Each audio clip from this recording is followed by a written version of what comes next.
de um dos nossos irmãos. Seja bem-vindo, volte sempre. É muito bom estar com os irmãos em comunhão.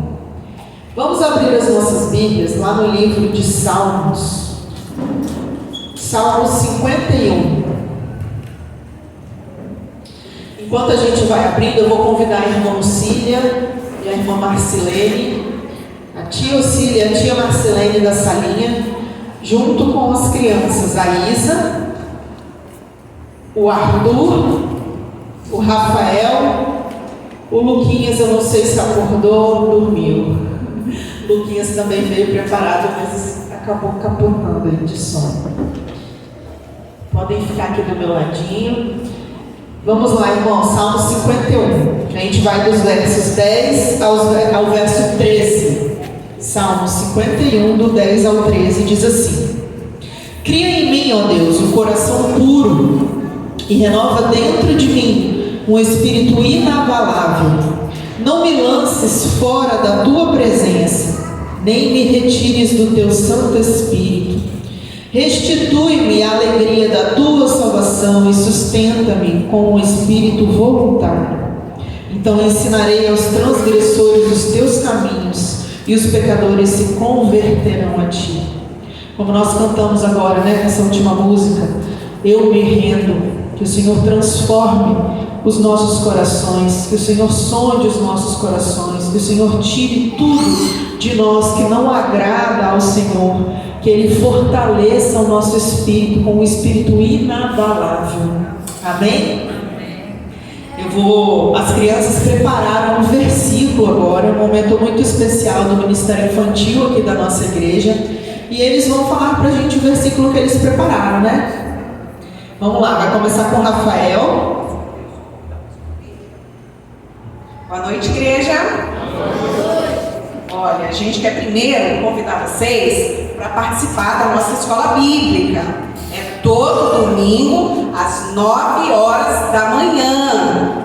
E vocês não estão vindo, hein? A gente quer ver esses rostinhos aqui na escola bíblica, tá bom? Ó, as crianças aprenderam o versículo e eles querem falar.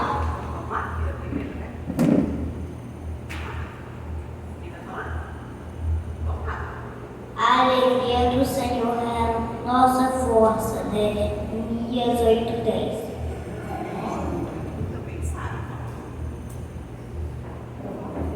A alegria do Senhor é a nossa força, Neemias 8:10.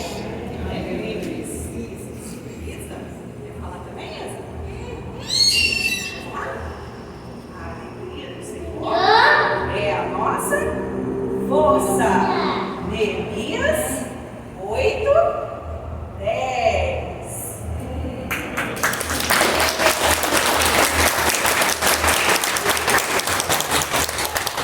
Obrigada. Coisa linda, gente. A gente vê as nossas crianças desde pequenininhos aqui crescendo em espírito e em verdade aqui na casa do Senhor. E isso só é possível se eles vierem, né? Então tragam os filhos de vocês, desde pequenininhos até os juniores, os adolescentes. Na quinta-feira a gente trabalha com eles todas as quintas-feiras, mas sempre nos domingos de manhã, nos domingos à noite e nas quintas-feiras à noite nós temos salinha específica para eles. E não é uma salinha de brincadeiras, eles não ficam lá dentro, não é um depósito de crianças, eles ficam lá dentro sendo ministrados com uma palavra especial, todo um preparo de aula especial para que eles entendam. Então, é tudo voltado para eles. Amém? Você sentou, mas eu vou pedir para você se levantar para a gente orar. Senhor Jesus, muito obrigado, papai, por esse domingo, por estarmos aqui vivos, com saúde, Senhor, com alegria. Como as crianças disseram, a alegria do Senhor é a nossa força, é a força que nos trouxe até aqui hoje, Senhor, é a força que nos faz respirar. Muito obrigada, Senhor, nós somos gratos ao Senhor por cada família aqui representada nesse templo, nesse domingo. Fala conosco através da Tua palavra, Senhor, transforma as nossas vidas. Que a gente saia daqui, meu Deus, renovados, ó Pai, pela Tua palavra, em nome de Jesus. Amém.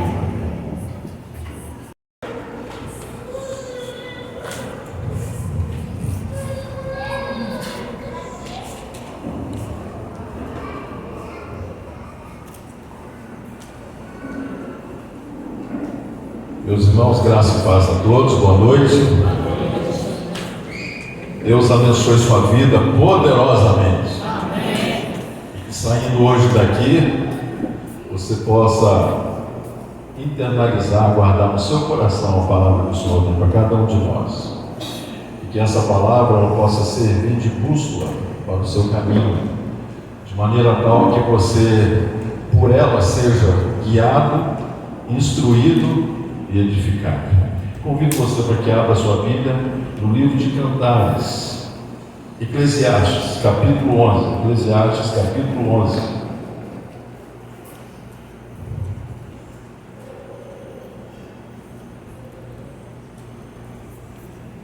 Você não sabe como é que você está perdendo de montão a escola bíblica aqui.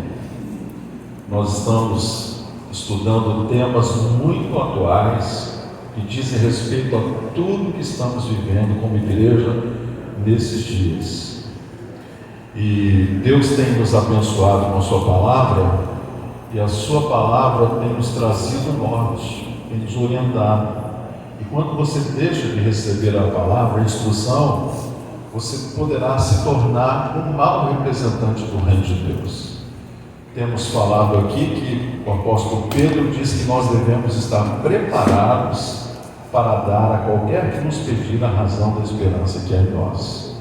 Então, são 50 minutos de estudo bíblico aqui aos domingos às 9 horas, e quando você não vem, acontecem duas coisas. Primeiro, você faz falta. Segundo, quando você não vem, você perde feio.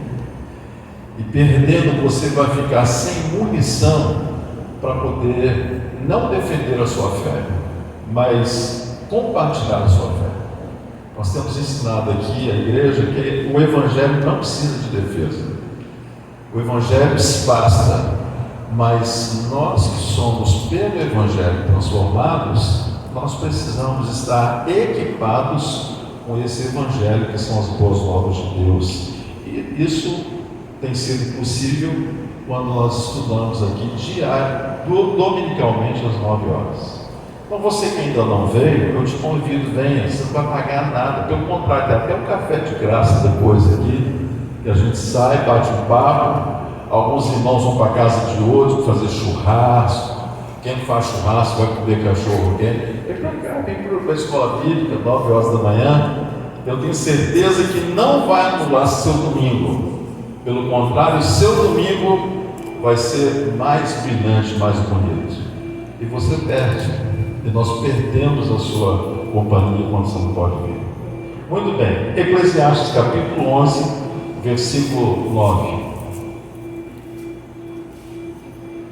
Assim nos diz a palavra do Senhor: alegra-te, jovem, na tua juventude, e recreie-se o teu coração nos dias da tua mocidade. Anda pelos caminhos que satisfazem ao teu coração e agradam aos teus olhos.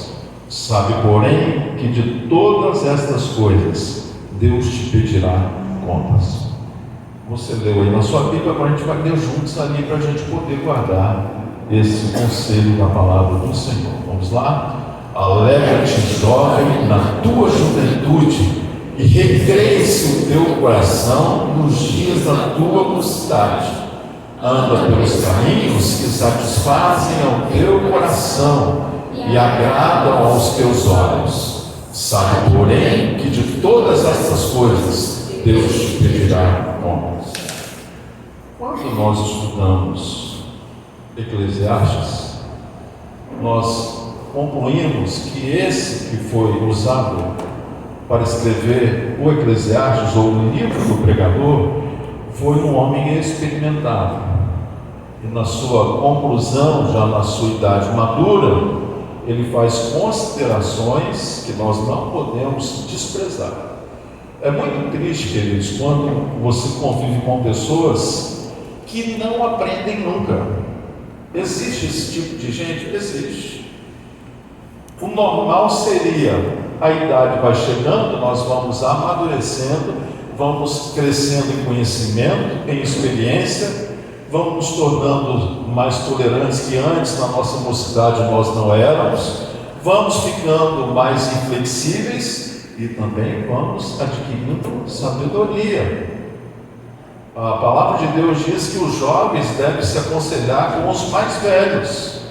Mas se você não tem tempo na sua vida para refletir nas coisas da vida, você perde tempo. Nós temos que ter a inteligência de parar e, quando vê que algumas coisas estão se repetindo na nossa vida, fazer uma autoavaliação, dizer por que eu não saio desse ponto que eu sempre volto nele.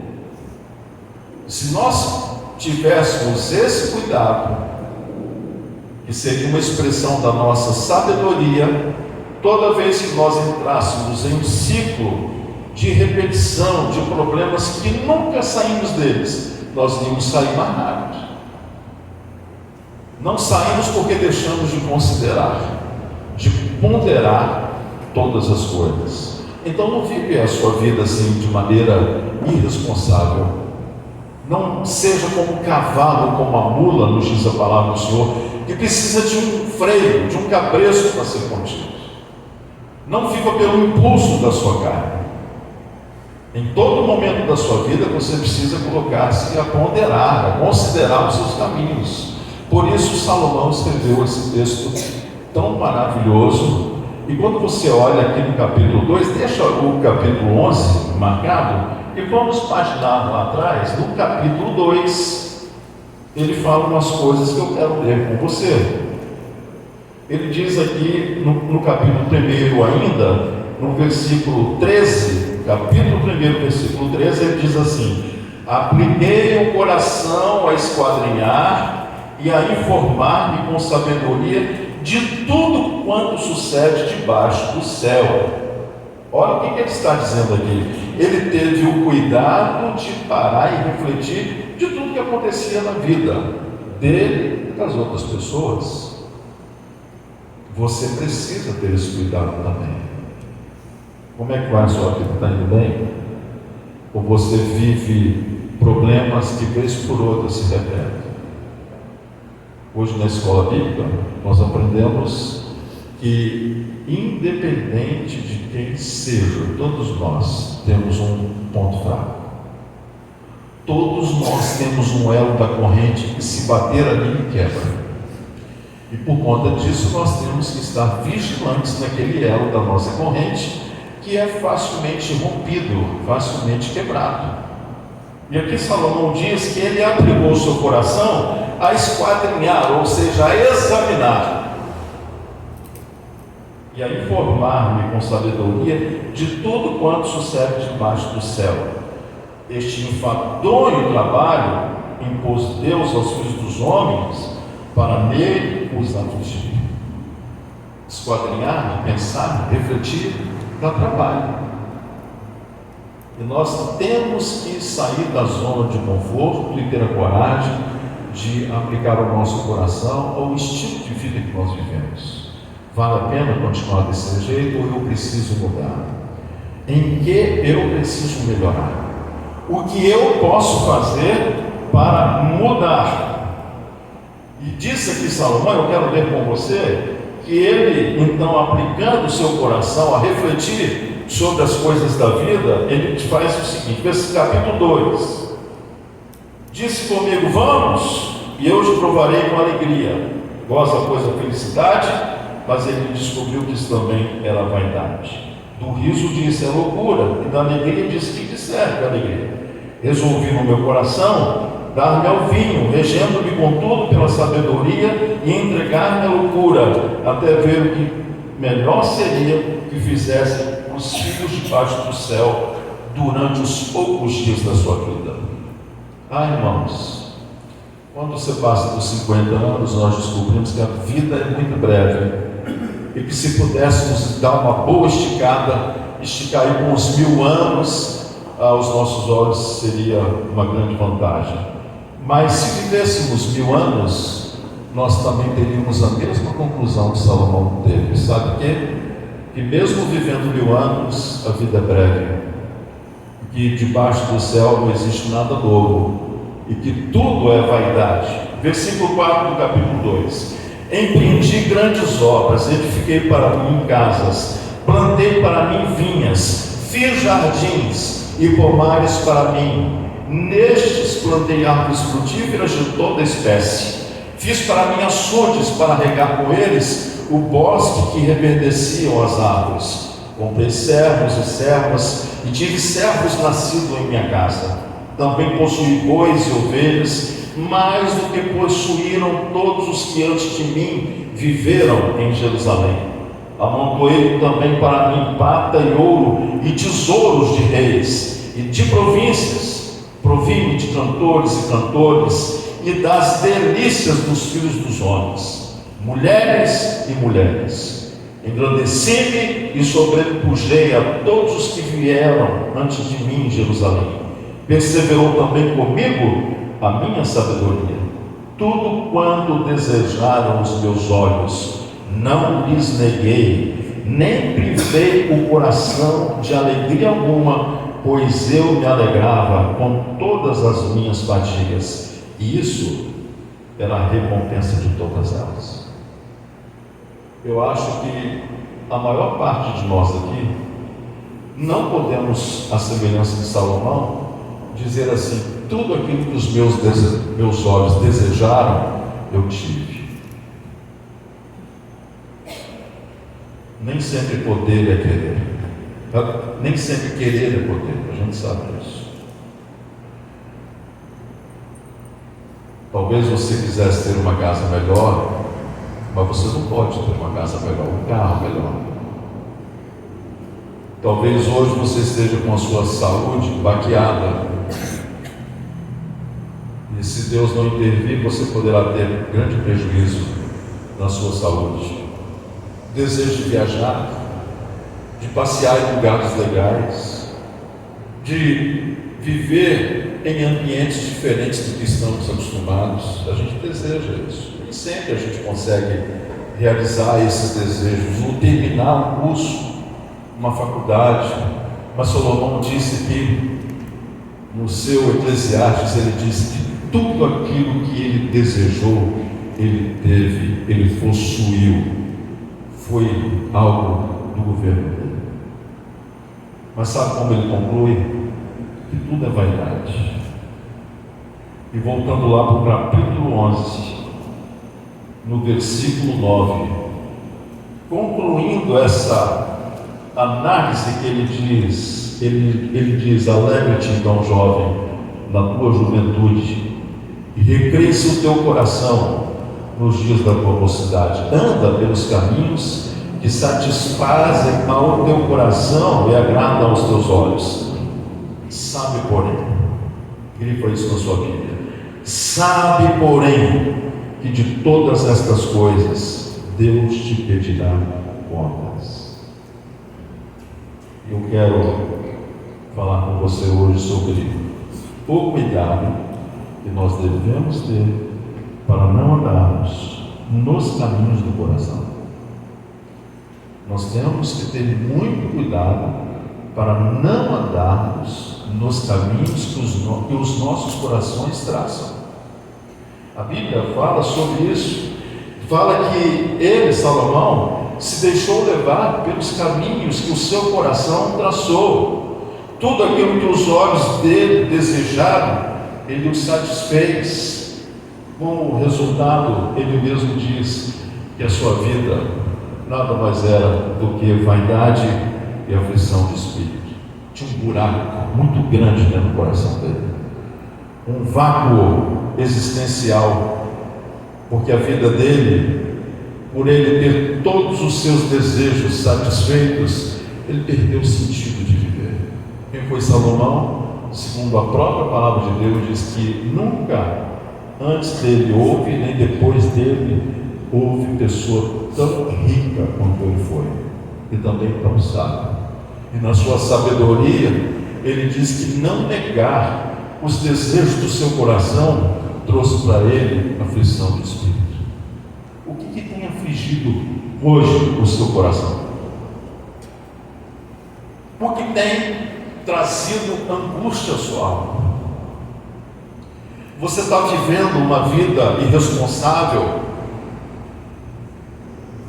E essa irresponsabilidade tem deixado você com uma espécie de um vácuo existencial? Ou você deixou de orar porque você tem lembranças de que aquilo que você tem praticado tem sido um pecado contra o Senhor, o nosso Deus? Os caminhos do coração são caminhos perigosos. Quais são os caminhos do coração? Primeiro, os caminhos do coração são todos os caminhos que estão ligados àquilo que nós desejamos. Então temos que ter cuidado com aquilo que desejamos. Todo desejo é pecado? É lógico que não. Deus colocou esse potencial de nós querermos e desejarmos, porque isso faz parte da nossa humanidade. E nisso também nós nos parecemos com o nosso Criador. Eu existo e você também existe, porque Deus nos desejou. Agora, os caminhos do coração geralmente são traçados por aquilo que nós desejamos. Então temos que ter cuidado com aquilo que desejamos, porque algumas coisas que nós desejamos poderão estar contrárias à vontade do Senhor Deus. E como é que eu sei se aquilo que eu desejo é contrário à vontade do Senhor Deus? Eu preciso conhecer a sua palavra. Eu preciso examinar a sua palavra. Os caminhos do coração geralmente são os caminhos daquelas coisas que nós mais buscamos, mais nos identificamos. E o perigo disso é que esses caminhos poderão traçar o nosso destino aqui nesta vida e o nosso destino na vida além. A Bíblia também fala sobre onde esses caminhos poderão nos levar. Jeremias, o profeta do Senhor, ele disse que enganoso é o coração mais do que todas as coisas. Ele disse que o nosso coração muitas vezes é incorrigível. O coração do homem é enganoso e muitas vezes também é incorrigível. Meus irmãos, quando nós ouvimos a palavra de Deus e a praticamos, nós vamos adquirindo força para reagirmos às inclinações do nosso coração voltadas ao pecado. Na quinta-feira, quando preguei aqui sobre a vida crucificada, eu falei sobre o segredo da vitória de Jesus sobre a morte. Depois você veja lá no YouTube a mensagem que nós liberamos aqui na quinta-feira do dia de finados, a morte da morte. O dia em que a morte perdeu. E qual foi o segredo da vitória do Senhor Jesus? É que o desejo do coração do Senhor Jesus estava diretamente alinhado com os desejos do coração do seu Pai Celestial. Mas quando nós não estamos ligados com as coisas do céu, o nosso coração ele se engana, se equivoca. E às vezes a gente serve ao Senhor cometendo equívocos esses que trazem prejuízo para a nossa própria vida. Então Jeremias diz que o seu coração é enganoso. Tenha cuidado com o que você sente. Se quando você ouve a palavra do Senhor vem um peso sobre você, porque você reconhece que há algo que está entristecendo o Espírito de Deus, por aquilo que você sente, coloque esse sentimento nas mãos do Espírito Santo. E diz: Senhor, eu não quero sentir isso. Meu coração está enganado acerca disso. Senhor, dá-me forças para resistir a esse sentimento, porque sentimentos errados poderão levar você para um lugar diferente do céu. A Bíblia chama de inferno. A Bíblia também diz que alguns caminhos parecem bons, mas poderão conduzir você à morte. Há caminhos que ao homem parece perfeito, parece bom, mas o seu fim, o seu resultado vai levar para a morte. Existem esses caminhos. Provérbios capítulo 5, versículo 5 fala a respeito do caminho do adúltero. Diz: os seus pés descem à morte, os seus passos levam ao inferno. Esse é o caminho do coração que se propõe a adulterar contra o Senhor, a buscar satisfação em alguém que não é o seu cônjuge. Caminho de morte.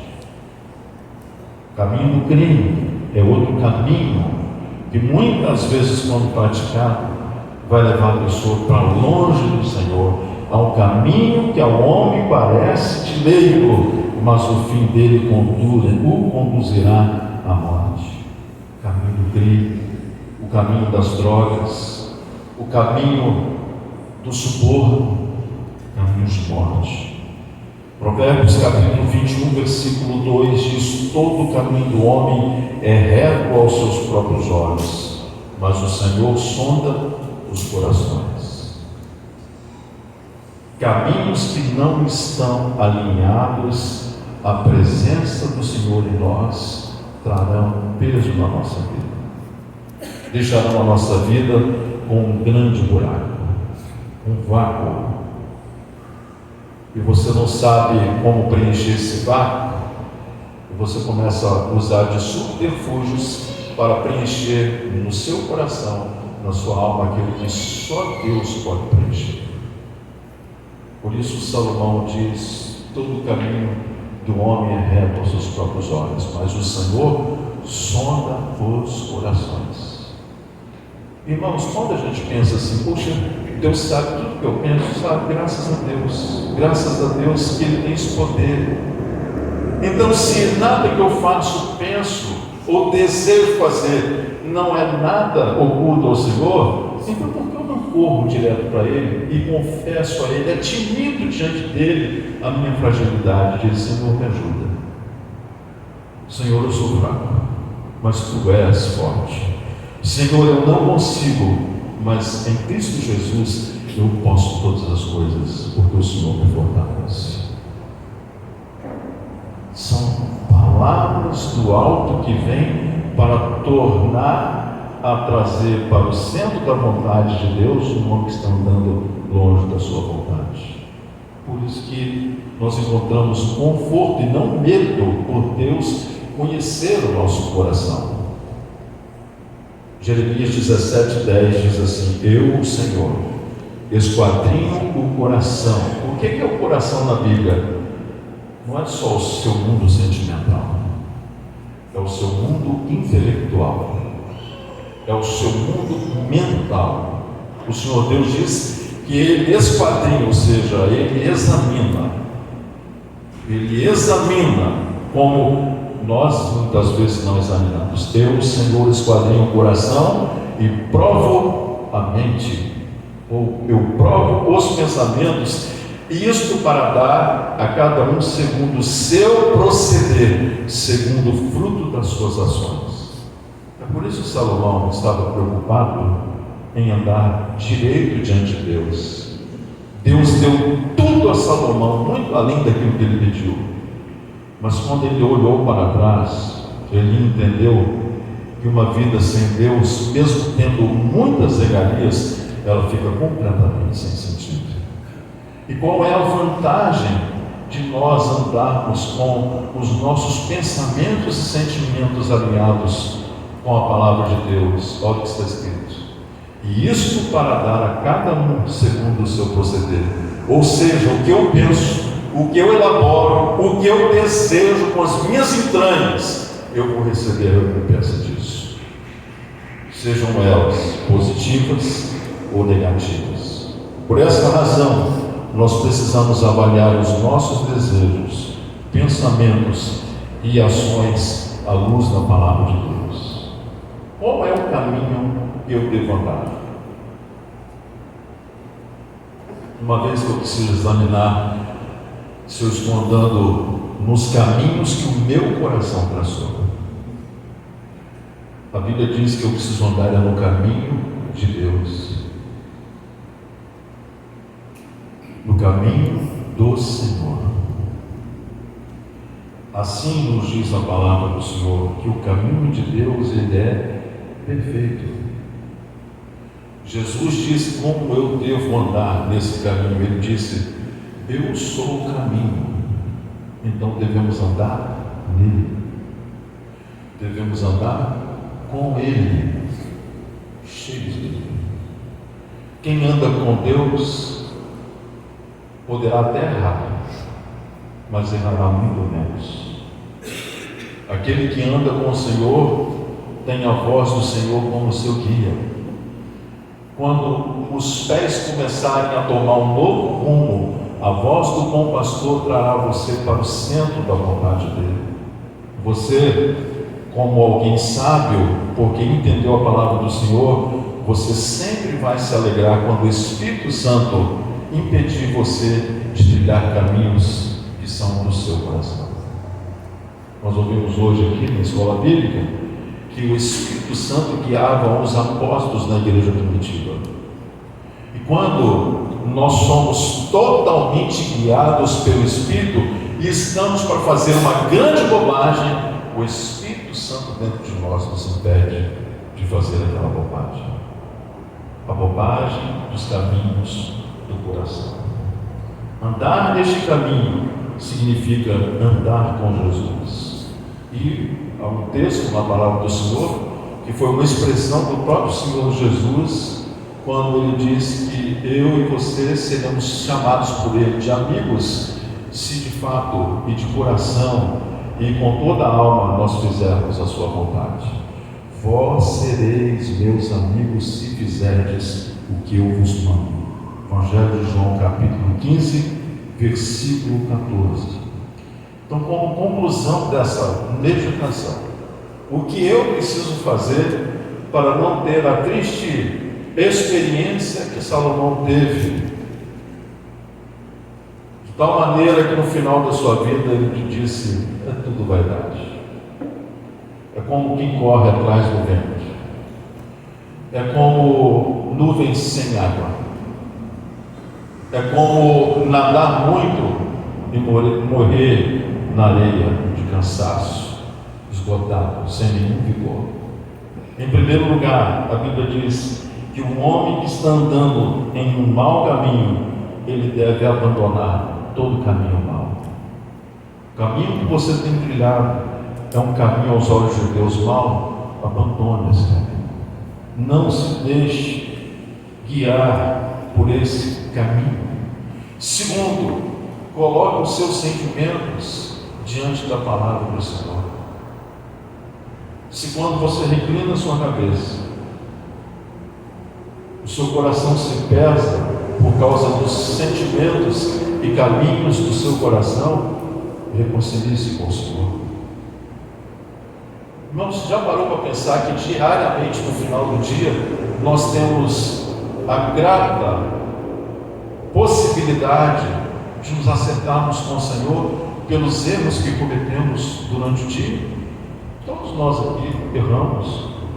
Às vezes erramos por palavras, erramos por atitudes, ou até mesmo erramos por deixar de fazer o bem que devíamos fazer. Todos nós erramos. Mas agora eu sou de Jesus, você é também de Jesus, e por sermos de Jesus, nós podemos pedir: Senhor, perdoe, eu errei hoje, eu fui impulsivo, eu falei o que não devia falar, eu deixei de fazer aquilo que só eu poderia ter feito, me perdoe, renova a minha oportunidade. Senhor, eu não quero mais ser guiado pelos meus pensamentos, pelos meus sentimentos, pelos caminhos que o meu coração traz para mim. Eu quero andar em Ti, Senhor. Eu quero andar no Seu caminho. E a gente descobre na palavra de Deus que Davi, que foi um homem de Deus maravilhoso, cujos erros o Espírito Santo não os escondeu na sua palavra, mostrou os erros, mas mostrou também os acertos, as virtudes que esse homem tinha. Ele fez uma oração que nós cantamos muitas vezes, e muitas vezes nós declamamos essa oração, mas para nós não pode ser apenas uma canção, não pode ser apenas um decoreba, como quem diz que conhece a palavra, mas não a pratica. Está escrito no livro de Salmos, capítulo 51, no versículo 10: Cria em mim, ó Deus, um coração puro e renova em mim um espírito reto. Cria em mim, ó Deus, um coração puro e renova em mim um espírito reto. Vamos falar isso juntos? Cria em mim, ó Deus, um coração puro e renova em mim um espírito reto. Eu quero fazer isso diferente. Eu queria que você colocasse a mão no seu coração. E vamos fazer isso de coração, sentindo o que nós estamos falando. Quero já pedir a banda para vir para cá para a gente louvar o Senhor. Vamos levar e orar juntos essa palavra.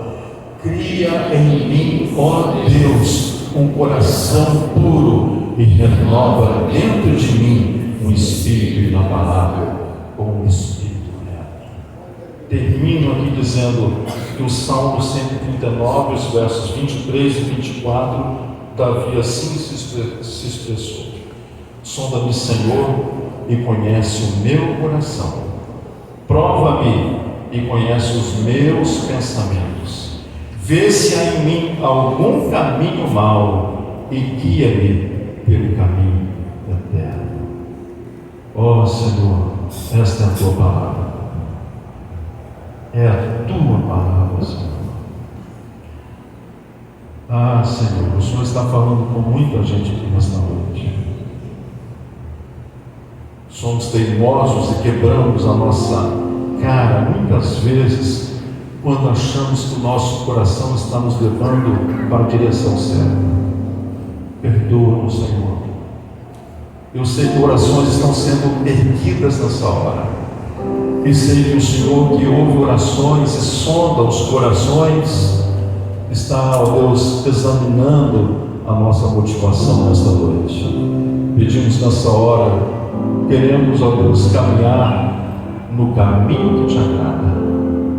Por isso, Senhor, leva-nos ao caminho eterno. Não solte das nossas mãos, Senhor. Guarda-nos de pecar contra Ti. É a oração que assim fazemos em nome de Jesus. Vamos ficar de pé, vamos louvar a nosso Deus, irmãos.